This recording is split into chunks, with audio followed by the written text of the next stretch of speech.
12ኛ ክፍል ተፈታኞች በዓል ሊደርስ 2 ቀን ሲቀረው ትምህርት ሚኒስቴር ሆን ብሎ ትምህርት ሚኒስቴር ምን አይነት አውሬ የሆነ መንፈስ እየተጠናወታት እንደሆነ ሀገራችንን ፈጣሪ ብቻ ነው የሚያውቀውና ሌላ ሀገር ላይ በፊልም የሚሰሩ እንትኖች ናቸው፣ ግድያዎች ናቸው። እኛ ጋር በእውን እያየናቸው ያለን።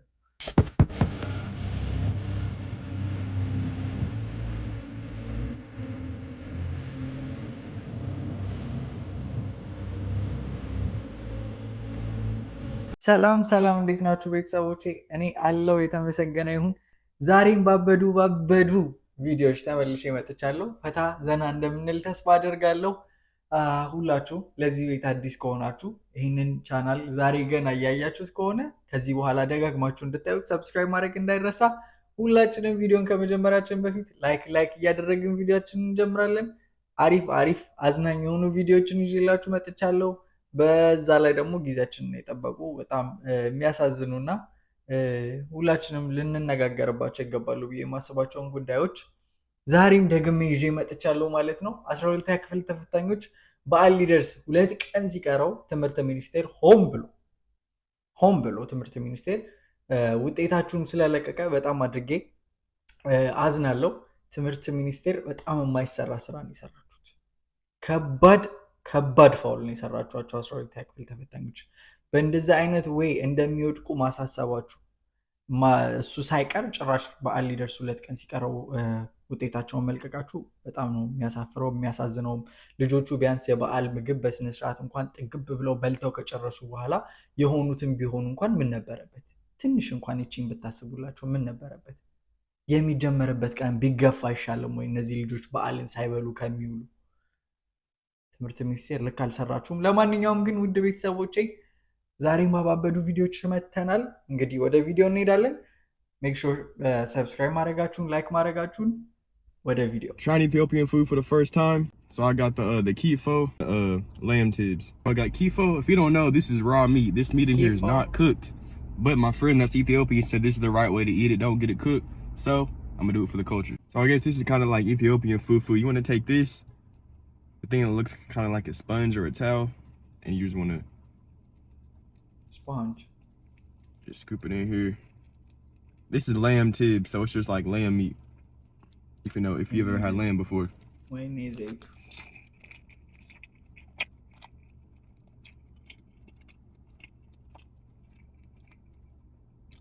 Oh wow, hold on. Let me give me another bite. Hey, this shit right here, this is that shit. Get you a whole bunch. I got it spicy too. I'm gonna try fufu one more time after this.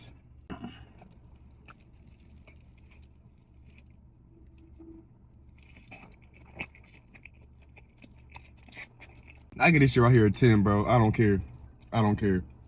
This shit is so good. All right, y'all boys ready? That's a big scoop of raw meat. Let's see, bro. Careful, guys. If you told somebody this was raw and you were only going off taste, some people wouldn't be able to tell, I feel like. Because it's good. I fuck with it. I like the lamb a lot more. I like the tibs a lot more, but I already eat raw fish when I eat sushi, so I might as well eat this too. I'm a carnivore. I'm a little T-Rex. My dumbass forgot to rate it. I'll give it like a 7 though. But all in all, I recommend Ethiopian food. I didn't like fufu the first time I tried it, but this... ክትፎ 7 ይሰጠው፣ ለቀይ ወጡ ደግሞ 10። ቀይ ወጡ ዘይት በዝቶበታል። እንዴት እንደበላው አይታችሁታል። ለማንኛውም ግን ሀገራችን ላይ ያለውን የኛን ሀገር ባህል ስለምትቀምሱልንና ስለምትወዱልን ሁላችሁንም እናመሰግናለን። ያው በእንግሊዘኛ ብዬ ራሴን አላዋረድም ትላላችሁ።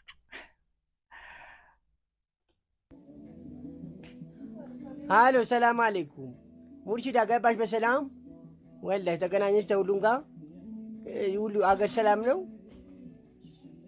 እናት መጭም በኋላ ናፈቅሽኝ እኮ የኔ ቆንጆ፣ እንዴት እንደናፈቅሽኝ ወላሂ አላሁ አክበር፣ እንዴት እንደሚያደርገኝ ምን አለ ከአንቺ ጋር በገባው። በቃ ትናፍቅኛለሽ። ለማንኛውም ማለት ነው በጊዜ ወደ ከተማ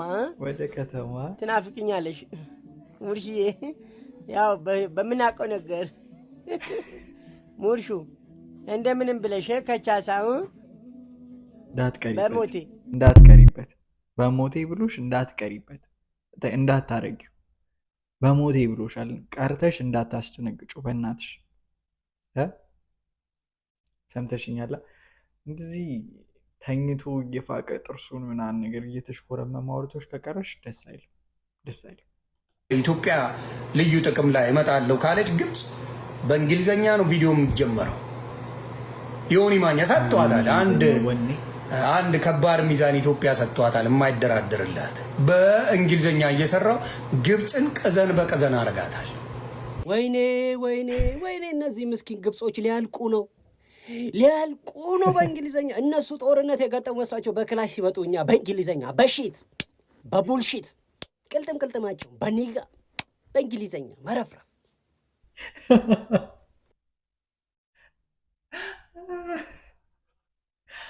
በኒጋ ደስ ይላል።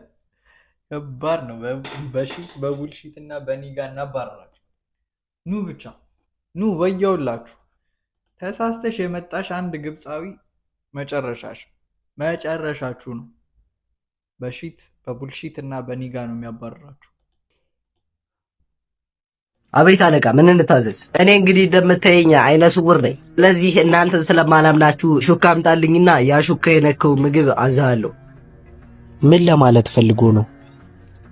ቤቲ እስኪ ሹካ ስጪኝ። ይሄው እንካ፣ ከጎመን ውስጥ ነው ያወጡት። ይሄው አለቃ። ጎመን በስጋ ነው የሚለው። በቃ ጎመን በስጋ አምጣልኝ። ይሄ ሰውዬማ ዛሬ አሽትቶ ማግኘት የለበትም። ከአንድ ቀን በኋላ ቤቲ እስኪ የነ ሹካ የሆነ ነገር አስነክተሽ ስጪኝ። እንካ ጨርሻለሁ። አለቃ ይሄው ሹካውን አምጥቼልዎታለሁ።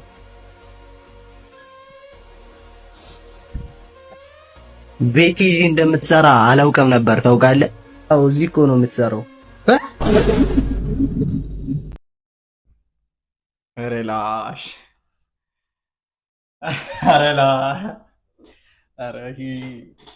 አንተረጉም ሜድ ነው የገባው ገብቶታል። ያልገባው ግን if you got it ብሎ you got it እናልፈዋለን ጋይስ። የገባው ገብቶታል። ያልገባችሁ if you don't get it forget about it አትስማ ጋር የነካካሰ አትስማ እያሰፋፋችሁ በጣም ምን ነው ለጸሎት በጣም አይደለም። አንተ ለጸሎት አይፈልግ ጭራሽ አላሰብኩም። ሰብ ያራዳች ጻባይ ያለሽ አንቺ ምን ነው ለጸሎት አይፈልግሽ? ለጸበሶች ነው አይደለም። ስማ ደግሞ ልንገራ ቲክቶክ ላይ የሚሰራቸው ቪዲዮዎች በጣም ይመቹናል። እሺ በጣም ይመቹናል። አንደኛ በጣም ይመቹናል። ይወለ ራስን በታስተካክል ይመችሻል። ይለያሉ በቃ ይለያሉ የምለው ለዚህ ነው። ጭራሽ ኮላብ አድርጋችሁ ትለያላችሁ። እኔ እንጃ። ግን በቃ ቀኝ ስትላቸው ግራ ናቸው እነሱ፣ ግራ ስትላቸው ቀኝ። የሆነ ሁለቱንም ላይሆኑም ይችላሉ። አንዳንዴ ደግሞ ግራ ነው የሚያጋቡ እነዚህ ሰዎች እና ለማንኛውም ግን ይመቻችሁ። እኔ በጣም ነው የምትመቹኝ። ሴቶች በትዳር ውስጥ ያላቸው ሁለት ሚና፣ አንደኛ ባሏ ሲናደድ ማረጋጋት፣ ሁለተኛ ሲረጋጋ ድጋሚ ማናደድ። ኢትስ ኦብቪየስ ሁላችንም እናውቀዋለን እና ብዙ ባለትዳሮች የተናገሩት ስለሆነ እኛ እስክናገባ ድረስ እንደዚህ ብለን አናስብም። ከገባም በኋላ ግን እኛ ምን መሰክር ይሆናል። እየቀለድኩ ነው። ይህንን አለ ብለሽ ደግሞ ፈተሽ ለአዲስ ዓመት በገበያው ላይ የሽንኩርት እጥረት እንዳያጋጥም በመባል አዲስ አበባ ኢትዮጵያ ማለት ነው ከታንዛኒያ ሽንኩርት አስገብታለች። እናም እንዳልኳችሁ የአዲስ አበባ ንግድ ቢሮ የሽንኩርት ዋጋ ጭማሪን እና አቅርቦትን ለማስተካከል ከታንዛኒያ ሽንኩርት ማስገባቱን አስታውቋል። ይህንን የሚያስታወቁት የአዲስ አበባ ንግድ ቢሮ የኮሚኒኬሽን ጉዳዮች ዳይሬክቶሬት ዳይሬክተር አቶ ሰውነት አያለ ናቸው። እናም እሳቸው እንዳሉት ከሆነ መጪው ዘመን መለወጫ በዓል ገበያው ላይ የአቅርቦት እጥረት እንዳይፈጠር ከክልሎችም ባለፈ ከታንዛኒያ ሽንኩርት አስገብተዋል። እናም በቅርቡ የተፈጠረው የሽንኩርት መወደድ ምክንያት በሽንኩርት ማሳዎች ላይ ውሃ ተኝቶበት ስለነበር ነው። እኔ መግባቱ ያን ያክል አያሳስበኝ፣ ይግባ። ግን ከምንም ነገር በላይ የሚያስቀው ምን እንደሆነ ታውቃላችሁ? ከራሳችን ከኢትዮጵያ ከክልሎች የሚመጣው ሽንኩርት በ1 ኪሎ በ150 እና በምናምን በመቶ ስንት ነው እየተሸጠ ያለው? አሮ ነው ኤግዛክት አማውንቱን፣ ግን በዛ ያን ያክል አማውንት እየተሸጠ ያለ ሽንኩርት እንዳለ ሆኖ ከታንዛኒያ ድረስ ኤክስፖርት ተደርጎ ከመጣ ጋይስ አስቡት ምን ያክል ሊወደድ እንደሚችል፣ ምን ያክል ሊወደድ እንደሚችል አስቡት። ኪሎ ስንት ሊገዛ እንደሚችል እኔ እንጃ። ብቻ ግን ለማንኛውም የዘንድሮ አውደ ዓመት ለሽንኩርት ብቻ የበግ ዋጋ እንደምናወጣ ወይም የዶሮ ዋጋ እንደሚወጣ ነው እየተነገረን ያለው በአጭር አማርኛ ማለት ነው። ለይታችሁ ለመግዛት ሞክሩ። የታንዛኒያ የትኛው ነው፣ የሀገራችን የሀገር ውስጡ ደግሞ የትኛው ነው ብላችሁ እንደምንም ለማማረጥ ሞክሩ። ካቃታችሁ እንትን ዲስክሪፕሽን ላይ የእንትናን አካውንት አስቀምጥላችኋለሁ፣ ባቢ ሽንኩርት ወጣ። እሱ በደንብ ሽንኩርት እንትን ላይ ያለው ቫልዩ ከፍ ያለ ስለሆነ እሱ በደንብ ያማርጣችኋል ብዬ አስባለሁ። ባቢ እዚህ ነገር ላይ የኢትዮጵያን ሕዝብ ተባበረዋለሁ ብዬ አስባለሁ። ለማንኛውም ግን መምረጥ ካቃታችሁ ባቢ እንደዚህ አይነቱን ነገር እንድትተባበራቸው እባክህን።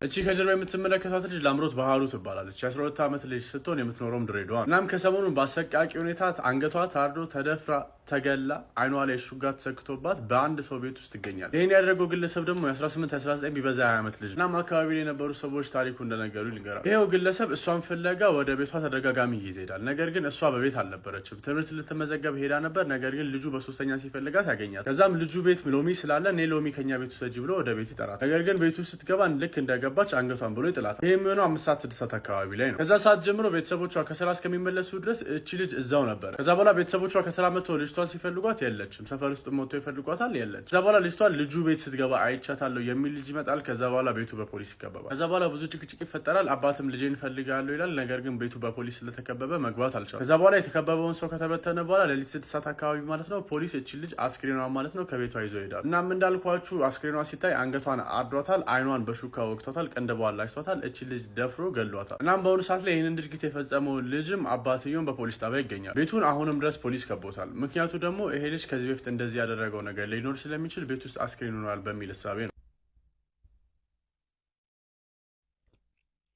ምን ማለት እንዳለብኝ አላውቅም፣ ግን አንዴ ከዚህ ጋር የተያያዘ አንድ የዛ አካባቢ ርዕሰ መስተዳደር ያወጣው መግለጫ አለና እሱን አንዴ አይተን እንመለስ።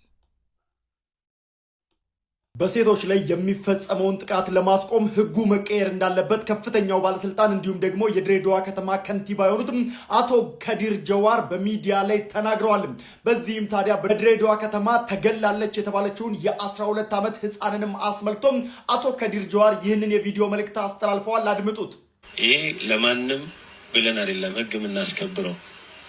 የ12 ዓመት ልጅ ታርዳ እንዲህ ተብላ ተወግታ ምናምን የሚባለው ነገር ላይ ፖሊስ መግለጫውን መስጠቱ ትክክል ነው። አንደኛ ጎረቤት ነው። ልጅቷ ሎሚ ለመግዛት ወጣች።